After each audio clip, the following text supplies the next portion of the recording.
record.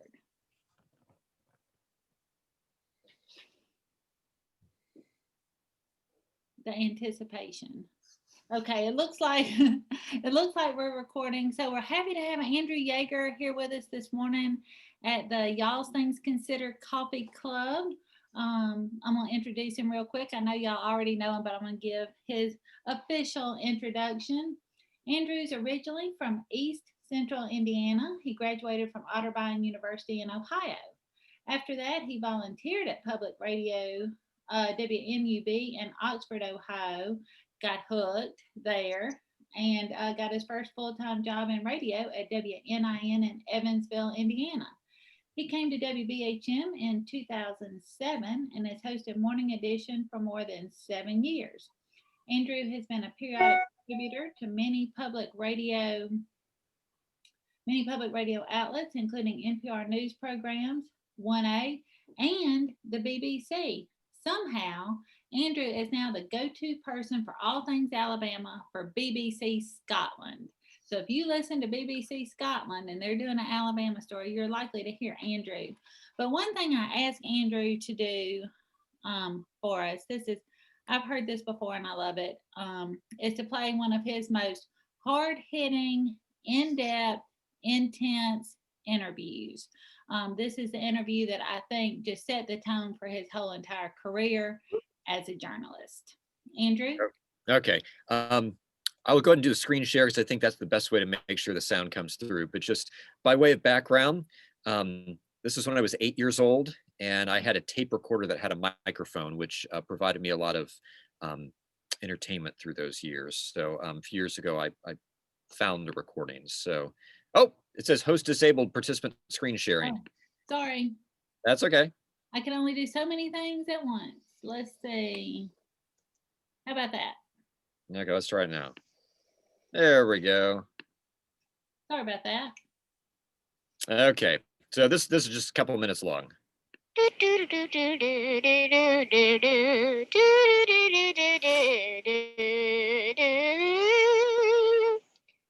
Hello, this is Andrew Yeager. I'm here to say, today we've got the guest, Elizabeth Yeager. Elizabeth, what topic would you like to talk today about on our talk show? I don't know.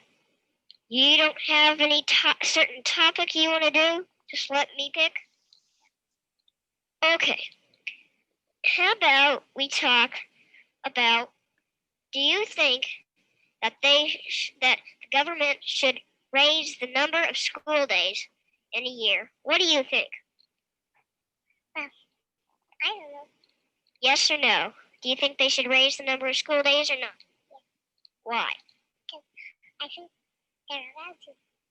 Well, they are allowed to, but why do you think they should raise the number of school days in a year? I know they're allowed to, but I think they're supposed to do it. Why are they supposed to do it?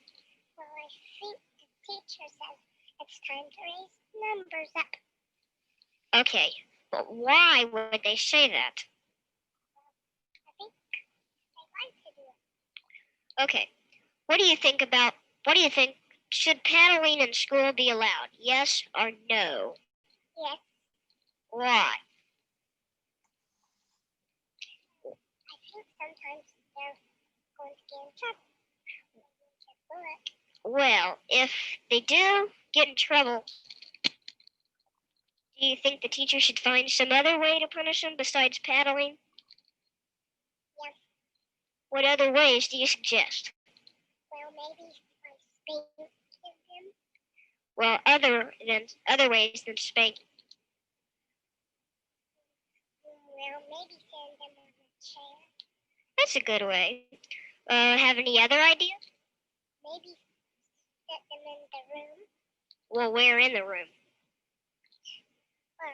Well, maybe in the room where they're quiet.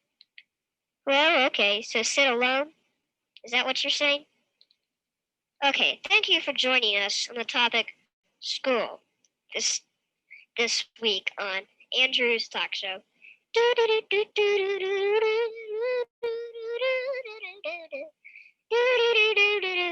do do do do do do do do. And there you go. So you can hear my at that time 3-year-old sister who was willing to go along with it. And you were not going to let her off easy on those questions either. No, and I'll tell you, it. Oh, here we go. Stop sharing. And yeah, hearing it all those years later, I realized I was much more aggressive than I probably would be now in some ways.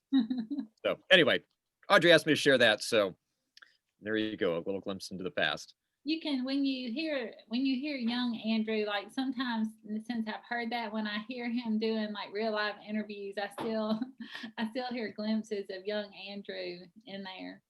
So it's just an open discussion, y'all. Feel free to, ask Andrew, questions.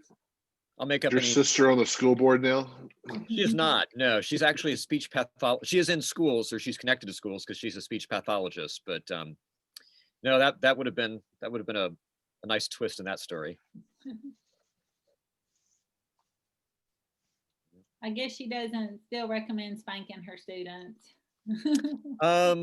She has 2 children now. I'm not sure what her preferred method of discipline is, but maybe I need to do a follow-up. That would be hilarious. Andrew, you were talking about those early mornings, like after election and everything. What was this year like for you after election, and especially with all the events? As I'm sure y'all know, we've been in a lot of breaking news coverage for the last week or so too. Yeah, elections. The thing with elections are a little bit different. Since I'm in the morning, ideally you've got a little bit of idea of what's coming ahead the following morning when I put my newscast together. But elections, in the past I've tried to prep material ahead of time, but it's just until you know who wins, there's not a whole lot you can do. So I always know there's going to be a lot of work that morning. This year's elections were, of course, a little bit different because I'm thinking about the primary season back in the spring, and then which turned into summer because of the pandemic, and because we had the Senate race, we were figuring out who was going to run against Doug Jones. And the biggest thing I remember that morning is we had a live interview with Doug Jones scheduled for the following morning, and I had got him on the line. It was like 5 minutes before we were ready to go. He was there. He could hear the program. Everything was fine. And it got to 6:45 in the morning when we were to start doing the interview and intro the interview. Welcome Doug Jones, and there was silence. Oh, no. There was nothing. And I remember saying, Senator Jones, and then I heard, "Oh, I'm here. Sorry."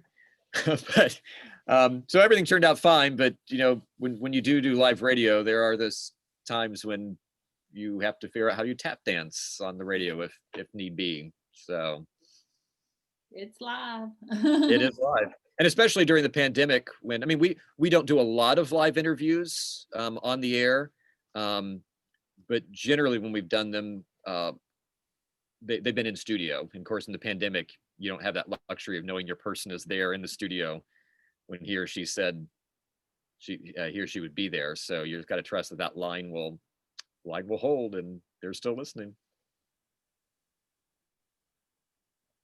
Y'all don't be shy. Sabrina, what questions have you wanted to ask that you haven't been able to ask? Well, I had no idea that recording existed, so that has made my year. Oh, yeah? Yes, so I'm up here on cloud 9 for a while, having listened to you, child Andrew grill a sibling. It is publicly available on SoundCloud. I don't use my SoundCloud a lot, but there are an assortment of things I've posted there through the years. Erica, glad you're here. Just a little background. Andrew's here to answer all our questions, and we are recording this so we can post it later in the group. So feel free to just jump into the discussion. It's not formal. It's all very casual. Okay, thank you. I was just trying to, I just wanted to log on and see what this was all about. Yeah, here we are. Casual discussion, drinking our coffee, having some fun. So Andrew, exactly how early does your day start? Okay, so my routine is, my alarm goes off at 3:25 in the morning. So I get up, do breakfast, clean myself up. And then I usually get to the station between 4 and 4:10, depending on how on top of things they are in the morning. And so I'm going through, looking at the Associated Press wire, looking at AL.com, other news sources, just trying to get a sense of what's going on that morning. What are the news stories I'm going to pull? Sometime I also will generally look before I go to bed, just to get a sense of what's happening and what I can expect the morning, or expect in the morning, news wise. And so I'm using that 45 minutes to an hour to write those news stories, pull any clips that I might be able to pull in terms of sound. And then 5 o'clock, morning edition starts, and the first newscast is at 5 minutes and 40 seconds. And, or I'm, no, sorry. Yeah, 5 minutes and 40 seconds after the hour. That's right. We tweaked that recently. So yeah, so that's what I do. And then I'm watching throughout the morning. I'm seeing what other news might pop up. Occasionally we have something that breaks in the morning, and then updating as need be. Meanwhile, I know this is coffee club. I don't actually drink coffee. I drink tea. So I get my tea together. During the pandemic, actually, the reason that I get up at 3:25 and not 3:30 as it used to be was because of the pandemic. I have to do some cleaning, and I found that it takes time to wipe everything down, and so that's been part of the routine since last March. But yeah, that's sort of the overall routine. And then oftentimes the question that comes along with that is, when do you go to bed? And ideally, I should go to bed by 8 when my son is supposed to be in bed, but that oftentimes doesn't happen. Usually it's more like 8:30 or 9. Now, Andrew has 2 little sons as well, so that makes for a full day. I'll tell you one thing about breaking news that it scared me the first time I heard it, because I didn't know it happened, is the voice of NPR that comes through the console somehow. Can you talk a little bit about that? Because like I said, when you just hear this disembodied voice coming across, it's like Yeah, so there's a system that NPR has called Squawk.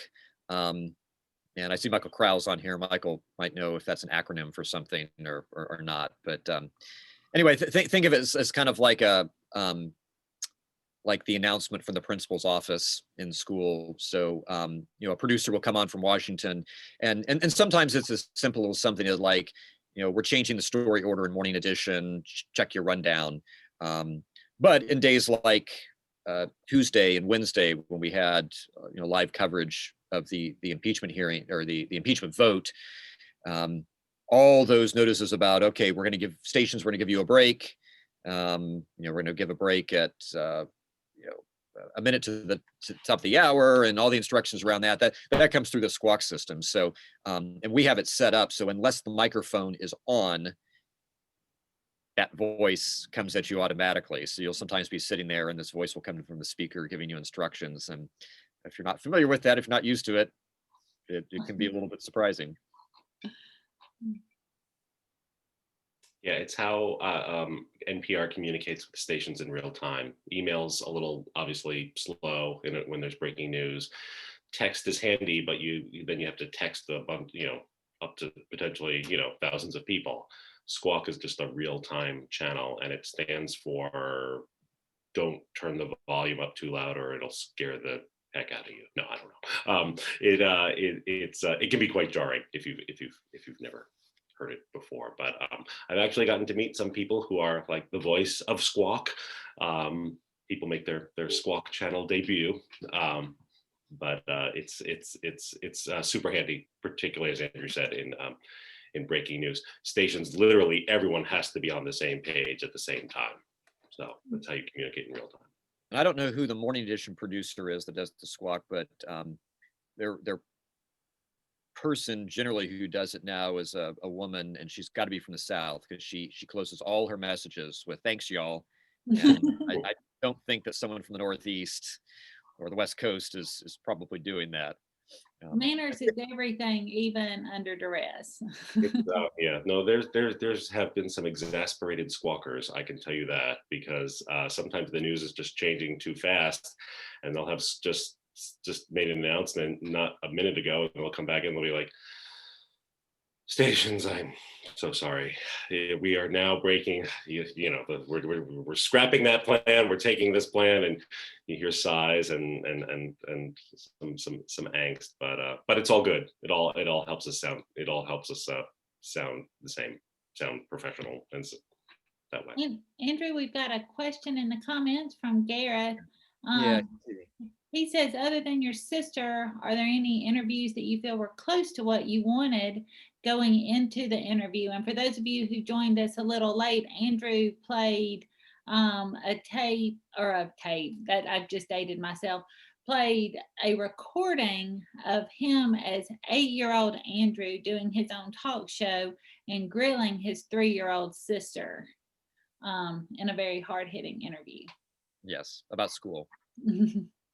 I guess an interview like close to what I wanted going in. I don't have an interview that comes to mind for that. One interview that I will mention, or that does come to mind, is when I was in college, as part of the college TV and college radio station, and Branford Marsalis, the saxophonist, came to campus to do a performance, and we got 15 minutes that we could to sit down with him. And what I remember about that interview is he was so used to only being asked about his time on the Tonight Show, because in the early 90s he led the band on the Tonight Show, and it was this very defensive posture when we began the interview. And it took about halfway through before he realized, no, this kid is not going to ask me about the Tonight Show. He's interested in other things. That he actually, I felt, let his guard down a little bit, opened up, and was willing to talk about music and about being part of this musical family. But that interview sticks out in my mind for those reasons. Yeah. Andrew, who's the most famous person you ever interviewed? That is a good question. I had the opportunity to interview David Brooks, who's on NPR a lot. Interviewed him. And in some ways, I feel like when Doug Jones was in the Senate, he got a lot of notoriety being the Democrat from Alabama, winning this strange election, and was able to interview him a number of times. One of the, this isn't necessarily someone famous per se, but a number of years ago here at WBHM, I interviewed a man named, it was Brian, I think it's Brian, or Mike, it was either Michael or Brian, I'm forgetting this. Newsheimer's has set in after a while. You can't quite remember all those details. It's either Brian or Michael Uslan, and he was a movie producer, and he was the movie producer who was responsible for resurrecting Batman in the late 80s with the Michael Keaton Batman movie.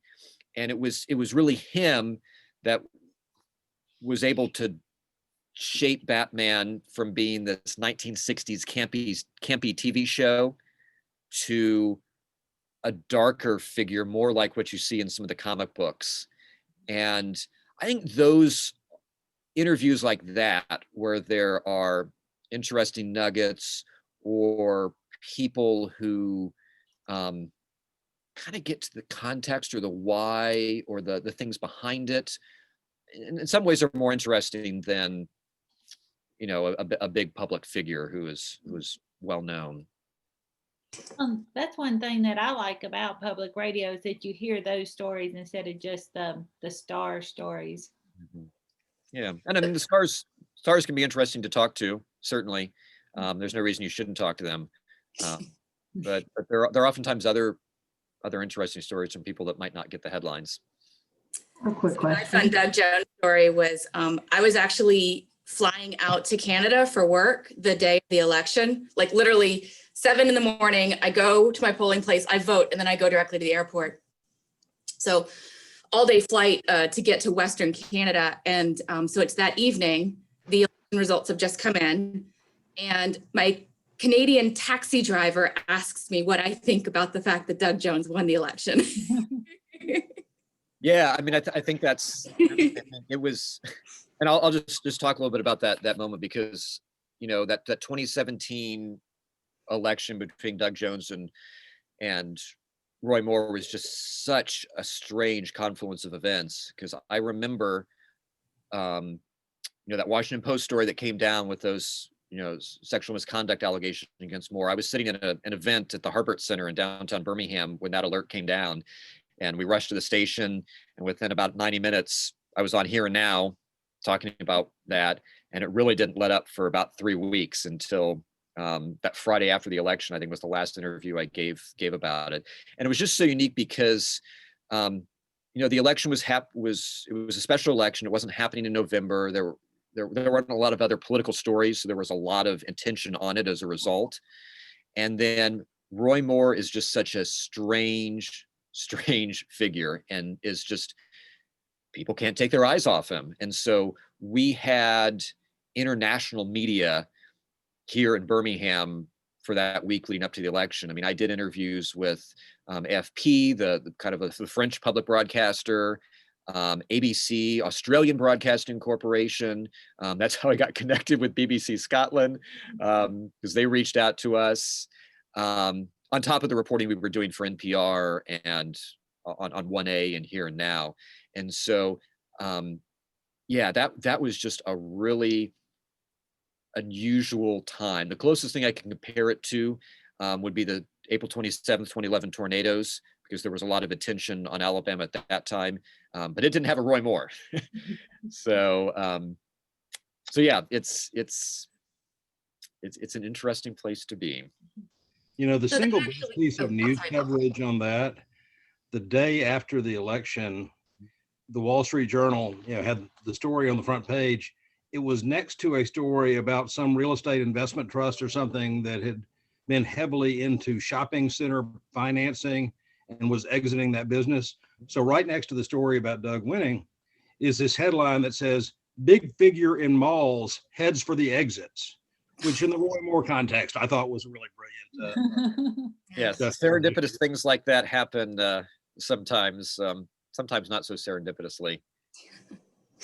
Well, I just want to chime in to just say real quick though, you know, when we have news that happens that's of national or international significance, and this is not to, you know, hypey or anything, but we have such a good news department and that they can count on us to tell stories that are happening from the region, whether that's the BBC or Here and Now or any other media entity. But a lot of the times on very little notice, Andrew Janae has done this too. Gigi Duban, our news director, has done this as well.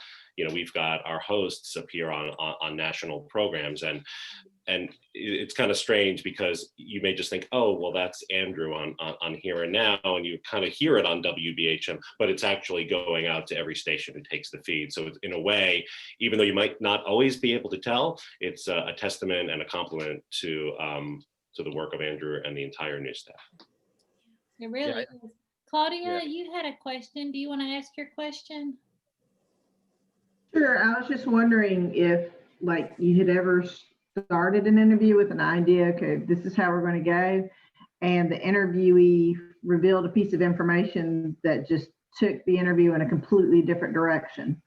Yeah, I'm sure that's happened. I can't think of a good example off the top of my head. I mean, most of the interviews that you hear locally are recorded and cut down for time, and so so yeah, I know I've come out of interviews saying, well, that is not what I expected, as much as I prepared. I will say one thing this does remind me of, early on in my career, I was on what's called a tape sync with, if you remember, Noah Adams, who was used to be on NPR, and a tape sync is this thing that happens in radio where, let's say you've got host in Washington and the person being interviewed in North Platte, Nebraska. Well, there's a reporter there in North Platte, Nebraska recording it, whereas the interviewee and the interviewer are talking over the phone. And then we send them that audio and they put it together to make it sound like they're in the same room. And so I was doing this tape sync, and Noah Adams was the one doing the interview. And it was interesting hearing his banter with the person being interviewed, because he was sort of outlining the interview saying, I want to get to this and I want to get to this. And then he specifically said, I don't want you to tell me this until the interview because I want to be surprised. And I thought that was interesting. It gave me a little bit of insight about how producers at NPR think about, think about their jobs and think about how they produce what we ultimately hear. Now, this was an interview that was more lighthearted. It was not a sit down with the president. Those operate differently. But it sort of said to me, oh, there is value for not being the perfectionist, over-prepared, following this specific, I got to get to this, but just being in the moment, being surprised along with your audience. So that leads me to another question. Yeah. Because our news in the last few years has been a bit crazy town. How do you keep that out of your voice when you're reporting headlines, especially like in the morning when you're just trying to read the news? How do you stay objective and not let your humor or exasperation or whatever it is you're feeling, how do you kind of keep that out of your voice? Yeah, I mean, I think for me, there is a certain news mode that I go into that I'm just delivering the news, and as frustrating, as sad, as exasperating, whatever adjective you want to use, I can set that aside for those 90 seconds or 2 minutes or however long that newscast is. I mean, there are definitely times where I will feel like, man, I just wish I had something other than the latest COVID numbers, or something that just breaks that up. Because as important as those things are, and those remains important stories, just need a break. I mean, I would say, I think the moments that get me a little bit are, we don't do a lot of crime reporting at WBHM. It's just not our editorial focus. But, if someone is murdered in the city of Birmingham, if someone is killed in Jefferson County, I'll usually include that in the newscast, just because that's a human life. That is not something that should happen. It's wrong. It should be acknowledged. And there are moments where I'll, see the police report come down, and we'll be writing, those couple of lines of newscast copy, and just really think about those individuals, those families, thinking, that 21-year-old in West End, I wonder what his family is feeling. So like those are the moments that sort of get me when I turn off the microphone and sort of reflect a little bit. But yeah, I mean, it can be very heavy. I have a follow-up question to that, actually. So in moments like that, when, past 4 years, past year with the pandemic, I'm so curious of how are journalists doing?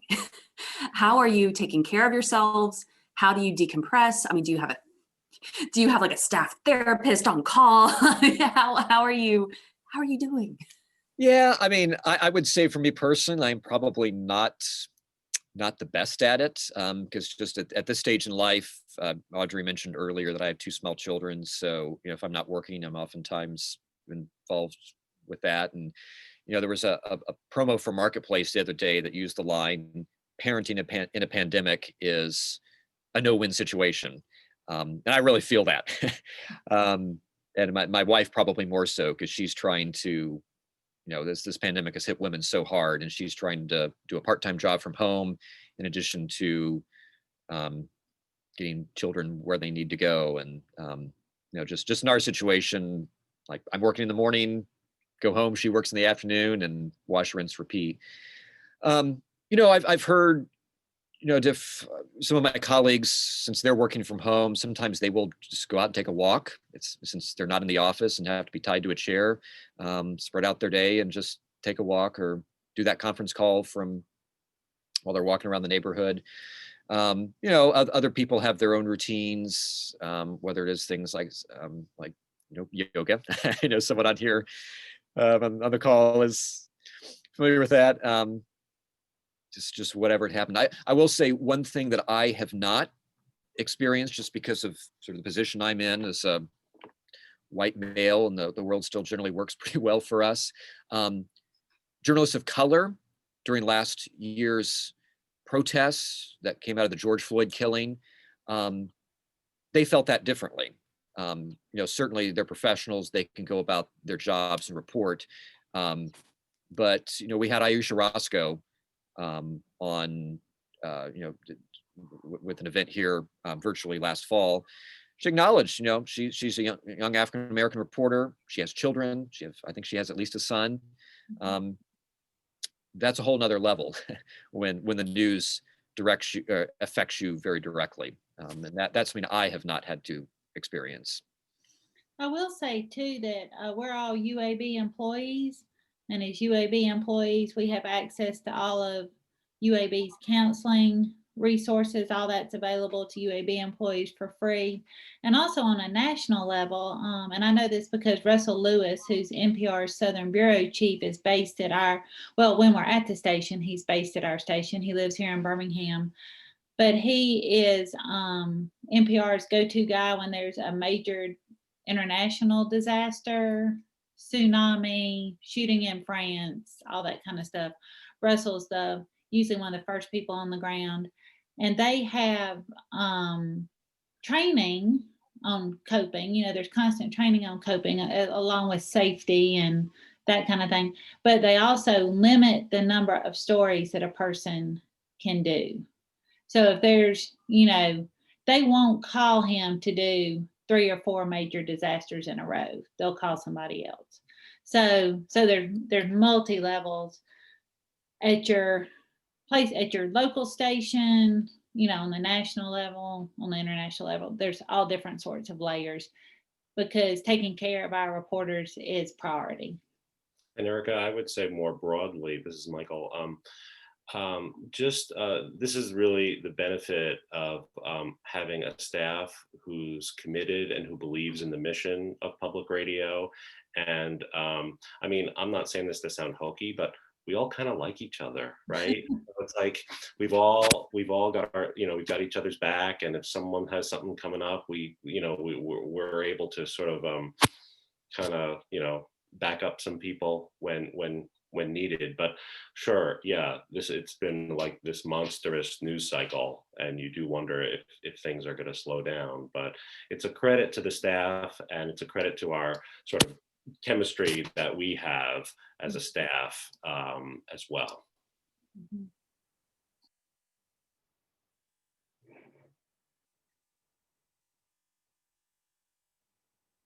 Let's see. Jason's got a question here. Jason, do you want to ask it or do you want me to read it? You can read it. I just got really quiet. I was not wanting to interrupt, and then it got really quiet. Right? Go ahead. You can read that. So Jason says, on a maybe more broad swipe, obviously public radio does a great job at this, but as we know, it takes more than that. Do you see our traditional TV and he puts it in quote, news organizations getting back to zero, meaning more true news and less skewed op-ed? Unfortunately, it's difficult to find and even muddies y'all's reputation, even if unfairly. That's a good question. I mean, I'm speaking from my vantage point as a public radio reporter in Birmingham, Alabama, so I don't necessarily have that big picture. I guess the way I think about it is sort of this evolution where we went from, at one point, when we think of broadcast news, we had 3 networks that brought us the news, and you had Walter Cronkite that declared at the end of every broadcast, that's the way it is. And it's almost comical to think that you have a single person declaring that's the way it is nowadays. And so, but we went from that, and then you started fragmenting. You know, CNN came in with this idea of 24-hour news. You had other cable news channels, online offerings, and then social media on top of that. So that's one way that I think about it. And in some ways, that's a great benefit to a listener or a viewer. You do get to see a lot of views and opinions. It's helpful to read the Nation and National Review. It's helpful to read the New York Times and other outlets as well. You can get a lot of information. There's a lot more commentary out there. I think the concerning thing about that is how media literate a lot of people are, and to be able to digest and evaluate information. And really with online, having to evaluate whether what they're seeing is even true, verified sources. So that's one way that I think about it. And the other thing is that the bottom line is most of news is a business and is got to turn a profit, and it is cheaper and more profitable to throw a bunch of talking heads with opinions that will get clicks and views and things like that, than it is to do real investigative reporting that may take a lot of work and time and not lead anywhere. So I think there will definitely be a part of the marketplace that will continue to do the sort of things that at least we in public radio is not what we try to do, and arguably isn't really helpful for democracy. So I don't know. I mean, I think organizations will find different paths in that marketplace, and there will still be a place for public radio, outlets like the New York Times and the Washington Post, those that are trying to do fact-based, verifiable journalism. I guess I am a little hopeful that as you look at younger people, Gen Z, younger millennials, because they have grown up in a social media world, in a world consumed of information, there are some surveys, there are indications that they have a little better media literacy, that they can separate fact and fiction online a little bit better. And so that maybe looking ahead, the people that will be voting, either young voters or will be voting in upcoming cycles, that they will be able to cut through that cacophony a little better. But yeah, there's plenty troubling, and just from a journalist standpoint, when I can report verifiable facts that I know a good chunk of the population is going to reject outright, despite the evidence behind them, that is troubling. But I don't think that's what we do. Yeah, I see a lot. It's like we live in a yo mama culture, it's like just who can yell the loudest and cut the other person down the most. So a lot of times I'll be like, well, how can you possibly believe this? I mean, this is obviously photoshopped and there's scotch tape on it, Well, NPR and the Post, they're all the same. They're just the opposite, and as soon as I say that, whoever they are, you can't even argue. At that point, you can't argue a point. You can't get through with facts. I'm hoping this is just the learning curve to a new direction, but who knows? Well, I mean, to take a very long view, when the printing press was invented and leaflets and all sorts of things went going across Europe, the powers that be were all at Twitter at what was happening, and this was horrible and this was awful. And any new iteration of technology, I think, goes through that process. And we're still, I mean, just in terms of I entered journalism professionally just a little bit before social media. So when I was on college campus, Facebook didn't exist. Twitter was still a few ways out. So I never experienced that just organically, as it were. And so I still think we're sort of figuring out what do we do with this media. And certainly there are ways that are very destructive, but there are also ways that are really helpful. So we can quote you, bring back the printing press. Yeah. Right? It's our only savior. Not if you're a German prince and you're seeing all of your people rioting over what they read from the leaflets that were distributed. All I know is I got a basement full of printing presses I'm trying to get rid of here. Got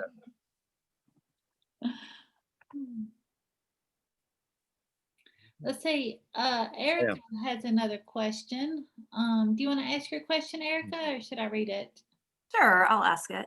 I'm curious how you determine the stories that you share, and how do you ensure that people's stories who often aren't told, especially in the South or in Alabama, are being shared, and are being shared by a diverse journalistic staff. Yeah. So it's the first part. We have an editorial process. We pitch stories that either we're interested in or we think we need to do. Of course, the news cycle kind of determines a lot of that right now when you have a pandemic and unrest and things like that. So there's that sort of editorial process. In terms of that second question, that's sort of been present in journalism for a while, but it got supercharged with all the racial reckoning, because just like any other organization, the media has been looking inward and saying, look, where have we failed? You have a lot of journalists of color that have taken their news organizations to task for good reason, saying either we were not heard, either professionally, or the stories we were pitching were not taken seriously. And a degree of that is going on here at WBHM as well.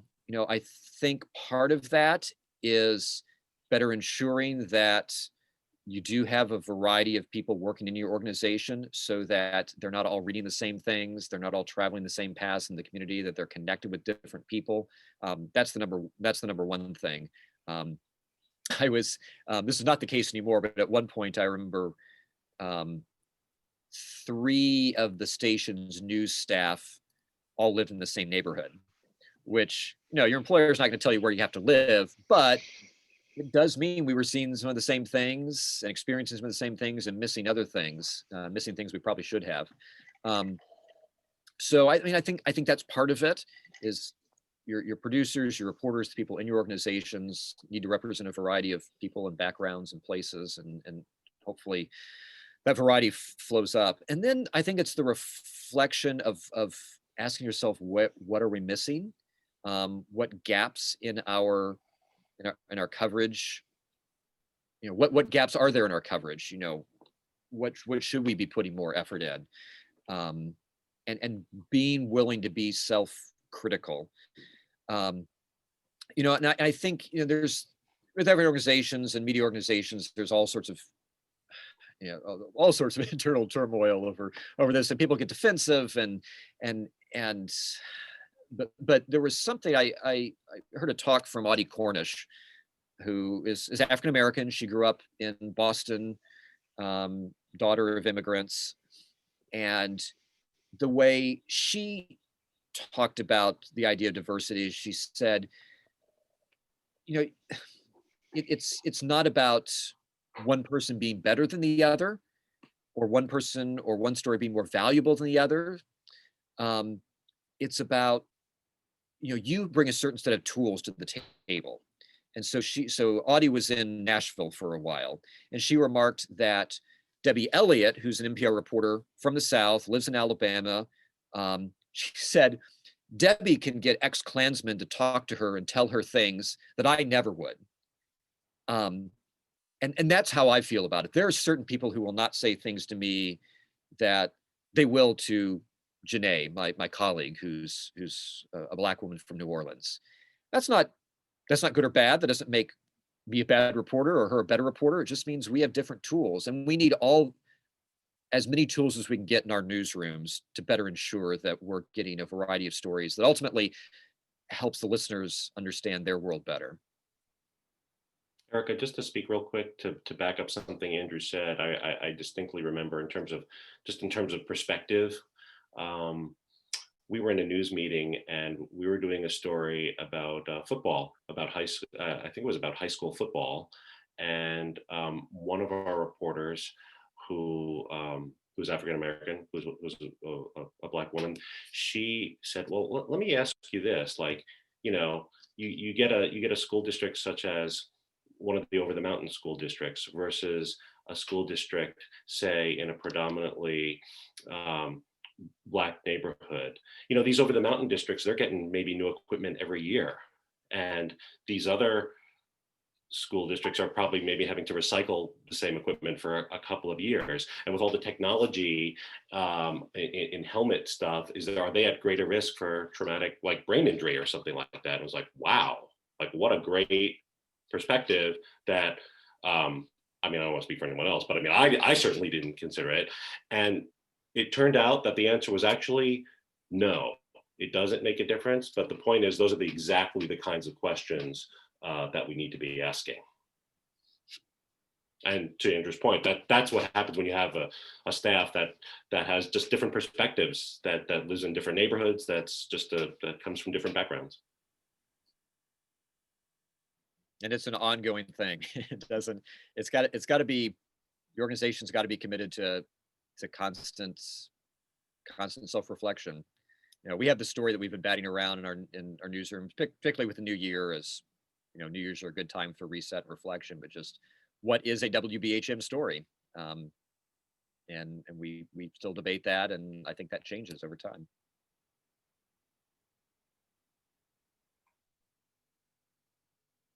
Okay. Anything else? Quiet, yeah.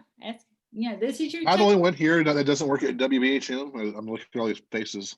I got a few of my colleagues. I think we're half and half, actually. 1, 2, 3, 4. Yeah. I work for UAB, but not for the station. Gotcha. Daryl is our engineer. He keeps us on the air. Michael's our Nice. program director, and Sabrina is our membership manager. Cool. I want to give a quick shout out to Miranda Fulmore, who subbed for Andrew today. She just left, going home to work on projects. Okay. Okay. Yeah, she got up early this morning so Andrew could join us. Although I do think, and Michael can talk a little bit more about this. So because we have 2 full-time hosts, Andrew and Janae, who are also reporters, they obviously can't be there 365 days a year. So we have a series of backup hosts, but in order for them to stay up on their hosting skills, you know, we rotate them in periodically just so they can stay fresh. So it worked out that it was Miranda's turn to come in and, you know, keep her hosting chops up. So we got to have a little bit of Andrew's time this morning. So I'm sure y'all maybe have heard Richard Banks on air some. He's new with us. Lissa LeGrand will sub in from time to time. Just as an aside, I could listen to Lissa read the phone book. Like, I think her voice is so soothing. She's like, oh, Lissa. So we have several. It's a phone book. Yeah, what's a phone book? I could listen to her read my Twitter feed. How about that? Read your contacts list. Michael, you know, has subbed in a lot during this special coverage. You hear Michael a lot. So speaking of it takes a village, it takes a village, especially when we're all working from home and trying to handle breaking news coverage. We have a very small staff. I was just going to ask that. How large is your staff? We have, I think, 22 full and part-time people. We've got, let's see, 5. I can think of 5 or 6 of those are part-time right off the bat. So we have Andrew and Janae, who are reporter hosts. We have Mary Scott's a full-time reporter. Miranda's our digital news person. Gigi's our news director, Gigi Duban. So that's kind of the news department. We have a development department. Sabrina and Diana Beatty are membership. That's one of my hats. I supervise the corporate underwriting department. And so I have a team of 3 people that I work with, Amacio Rayner, Yen Ingram, and Caroline Spears. In my marketing hat, I have a digital marketing assistant named Michael Harrington. He does a lot of the graphics that you see during the fund drive. We have our programming and production. That's Michael and Daryl and a fellow named Matthew Hancock. We have our office staff. That's Teresa, it's our office manager, And Sarah is our, she would be our front desk person if she were at the front desk. But now she's working from her home front desk and supporting membership and doing other things like that.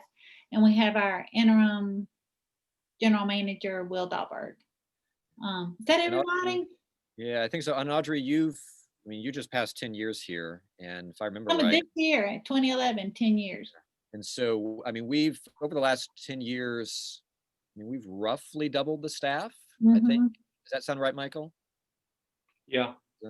So, I feel like that the kind of station we are and the kind of market we're in, I think that's pretty respectable. And we're going to, on the news side, we do have, we're part of a collaboration with stations in Mississippi and Louisiana. And we are hiring, in the process of hiring reporters there. So one of which will be based in Birmingham. So we are fortunately growing on the news side once again.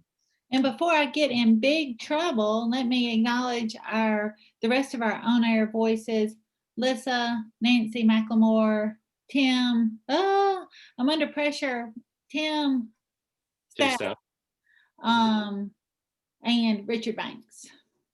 And Tim and Nancy are both here right now recording feverishly the weekend breaks. Well, Daryl, you're spilling all our secrets. So for those of you who may not know, WBHM, we operate, it's a combination of live hosting and automation. And that's typical for a lot of stations these days. But the trick is, which you might not realize, is to sound like you're there when you're recording. So. Yeah. And I'll tell you a quick story about that. I know we're running short on time, but so when I first came here to WBHM 12 years ago, I was on Sundays. You will hear my voice on Sunday mornings, I believe. And Sundays are when you make that shift with daylight saving time. And automation is great and sounds wonderful until it breaks. And one year, the automation system, instead of jumping ahead 1 hour, jumped ahead 2 hours. So I was giving the wrong time. My recording was giving the wrong time. And so I came in that Monday and I had a voicemail, and it was, "Mr. Yeager, I was listening this morning and you said it was 7 o'clock and it was only 6 o'clock and you need to check your clock. Blah, blah, blah, blah. Thank you." And then I had another voicemail. "Mr. Yeager, I am still listening, and you said it was 9 o'clock, and it's only 8 o'clock." And anyway, so that at least says to me she thought there was a human being there. So we got that part of the equation right, but we just didn't get the automation system right. Thank goodness we have a new one now, and it doesn't do that anymore. Yeah. Andrew and I can regale you with plenty of automation stories. If you've ever wondered why we might be saying Merry Christmas in July, that's why. Something went wrong. Something went wrong. Doesn't happen very often. And I'm not just saying that either. Well, we're about at the end of our time. It's always nice to end things on a high note, even if that high note is funny stories about the things that don't go right. Thank you, Andrew, for your time this morning. Thank you all for joining us. I'm going to stop the recording, but if you want to hang on a little while, that's fine with me. I'll hang on a little while, but I'm going to go ahead and stop it with a big thank you. Thanks so much. Thanks.